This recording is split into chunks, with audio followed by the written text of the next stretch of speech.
Today, I'm going to show you how to share a thread from the new Threads app to your Instagram story. So this is quite easy and I'm going to show you how. First things first, download the Threads app in your Play Store and sync your Instagram account that you want to use and share the threads onto.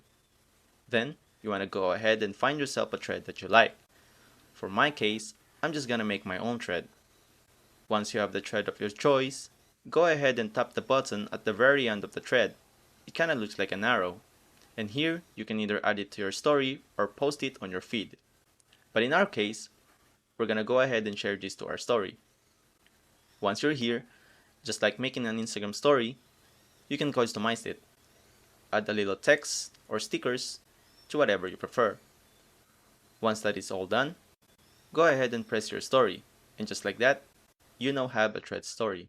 And when I check my story, there it is.